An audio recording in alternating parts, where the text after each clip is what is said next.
जिथे वञे तूं उते कंहिं न कंहिं जी गिला कई वेठो आहे। ॻाढ़े बोर्ड ते बस कंहिं न कंहिं जी गिला। 24 कलाक तुंहिंजो धंधो ई आहे। न हल इंसान, अफ़सोस आहे तुंहिंजी ज़िंदगी ते।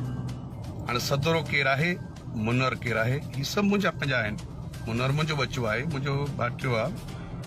सदरो मुंहिंजो पंहिंजो आहे, मां मञा थो, सभु मुंहिंजा पंहिंजा आहिनि। हाणे उन्हनि खे विढ़ाइण जो चक्कर मुंहिंजे ख़ानदान खे वरी हिन शुरू करे ॾिनो आहे। ॿियनि जे खुले ते बंदूक रखी विढ़ाइणो, ॿियनि जे चवण ते शायदि रहुजा तूं थोरो बाज़ अच, इहो तूं ॾाढो ग़लति थो करे। तूं शुरू खां वठी मूंसां अलाए कहिड़ो वेर रखियो आयो आहे। सदाई असांखे जेके ख़ानदानी झगड़ा कराईंदो थो अचे असांजा, इहे न कराए त बहितर आहे। तूं वाही बि वारू बि, चोर खे चई त घिर घर में, भागे खे त चोर थो अचई। वाह रे वाह, वाह पुट वाह, तुंहिंजो कमु करणु सुठो कमु कर, फज़ील सां कमु कर, इज़त वारो कमु कर।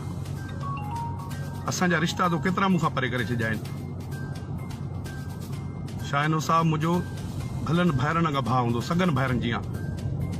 उन्हनि खे कूड़ हणी ग़लति बयानियूं करे मुंहिंजा ख़ानदान जा माण्हू, मुंहिंजा भाटिया, मुंहिंजा भाणेजा, मुंहिंजे ख़ानदान जा माण्हू तूं 24 कलाक पंहिंजे अना परस्तीअ करे तोखे घर आहे जिथे रहंदो आहीं। तूं कलमो त भरे ॻाल्हि कर। तूं 4 साल में घर बि न वेंदो आहीं। कॾहिं कंहिंजे दर ते महीनो हूंदा, हिकिड़ी पैंट में तूं 6 महीना हिकिड़े घर में सुतो पियो हूंदो आहीं, पराए दरनि ते। तूं प्रोड्यूसर आहीं, तूं पंहिंजो औकात ॾिस, पोइ तूं कंहिंजी फैमिलियुनि ते, कंहिंजे ख़ानदान खे विढ़ाए। समूह उस्ताद मुंहिंजो मोहसिन हुयो, त उन्ही खां मूंखे परे करण में बि तुंहिंजो किरदारु हुयो। तूं असांजे ख़ानदान में सदाई झगड़ा विढ़ायूं कयूं, तूं असांखे पाण में विढ़ायूं, सभिनी दोस्तनि खे अलॻि कयूं वेठो आहे। 24 कलाक शैतानगिरी, जंहिंजी वञी मानी खाई वञी उते वञी हिकिड़े जी मानी खाई वञी, ॿिए जी मानी खाई उते वञी ॿिए जी गिला करे। अंडरग्राउंड जेको तूं मूंसां विढ़ियो आहे, उहो मां हींअर सोशल मीडिया ते वाहियात न आहियां जो शेयर करे सघां। तूं जेके अंडरग्राउंड बि मूंसां विढ़ियो आहे, उहे बि मूंखे सभु तुंहिंजूं सबूत आहिनि। इंशाअल्लाह तुंहिंजे साम्हूं वक़्तु अचण सां सबूत आणींदुसि मां। अंडरग्राउंड तूं काफ़ी विढ़ियो आहे मूंसां।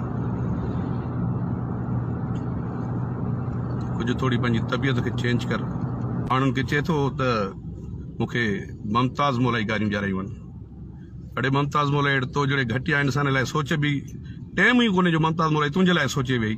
मां एतिरो पंहिंजी ज़िंदगी में, अल्लाह पाक मूंखे पंहिंजे परस्तारनि में पंहिंजी ज़िंदगी में मसरूफ़ कयो आहे। मां तुंहिंजे लाइ अॼु जेको ॻाल्हायां थो, हे 5 मिंट ज़ाया कयां थो न, इहे बि मां सम्झां थो फज़ूल आहिनि मुंहिंजा। तुंहिंजे लाइ मतिलबु ॻाल्हाइण ई न खपे मूंखे। मां तुंहिंजे लाइ छो तोखे गारियूं ॼाराईंदुसि?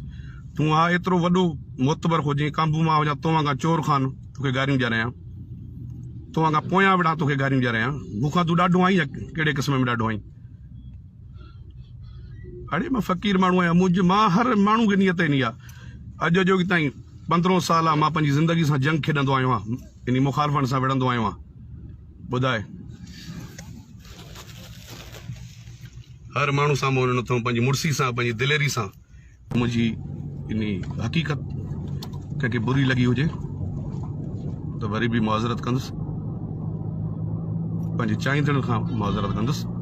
बाक़ी इन खां मुआज़रत कोन कंदुसि, मथां सोचे त को मूंखां मुआज़रत कंदो। वॾी महिरबानी, thank you so much, I love U sir.